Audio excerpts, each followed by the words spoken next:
Zaburi ya 31. Zaburi iyahimbiwe umutware w'abaririmbyi ni iya Dawidi. Uwiteka ni we mpungiraho singakorwe n'isoni.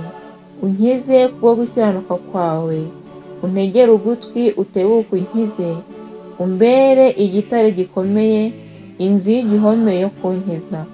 Kuko ari wowe gitare cyanjye n'igihome kinkingira. Nuko kubw'izina ryawe unjye imbere unyobore. Unkure mu kigoyi banteze rwihishwa, kuko ari wowe gihome kinkingira. Mu maboko yawe niho mbikije ubugingo bwanjye, Uwiteka Mana y'umurava waranshunguye. Nanga abita ku bitagira umumaro by'ibinyoma, ku bwanjye niringira Uwiteka. Nzajya nezerwa nishimiye imbabazi zawe, kuko warebye amakuba yanjye n'ibyago byanjye.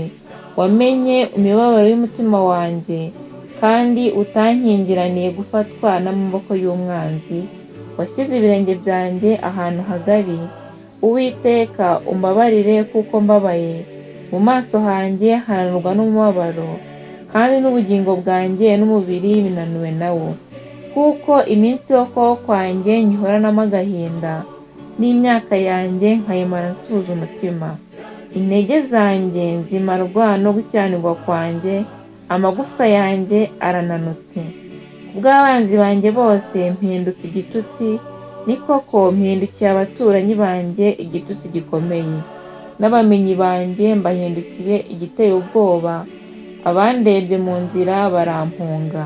Nibagiranye nk'uwapfuye utakibukwa, mpwanye n'urwabya rumenetse, kuko numvise benshi bambeshya. Ubwoba bukantera impande zose, ubwo bangiraga inama bagashaka uburyo banyica. Ariko ku bwanjye ni wowe niringiye Uwiteka, naravuze nti uri Imana yanjye. Ibihe byanjye biri mu maboko yawe, unkize amaboko y'abanzi banjye n'abangenza. Umurikishirize umugaragu wawe mu maso hawe, unkize kubw'imbabazi zawe. Uwiteka ne ukorwa n'isoni, kuko ngutakiye. Abanyabyaha ari bo bakorwa n'isoni, bacecekere ukuzimu. Indimi z'ibinyoma zigobwe, zivugana umukiranutsi agasuzuguro n'ubwibone no kugayana. Erega kugira neza kwawe ni kwinshi, ko wabikiye abakubaha, uko wakorereye abaguhungiraho mu maso y'abantu. Mu bwihisho bwo mu maso yawe niho uzabahisha inama mbi z'abantu.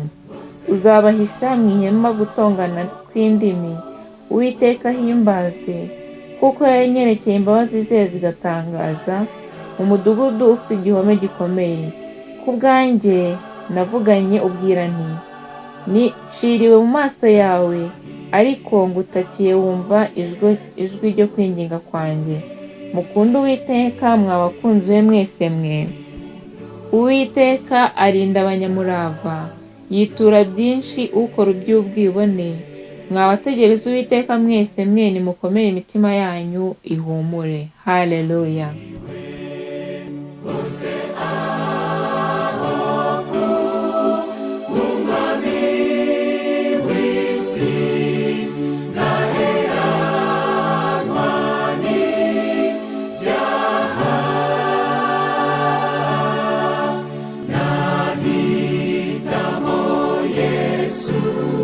Muri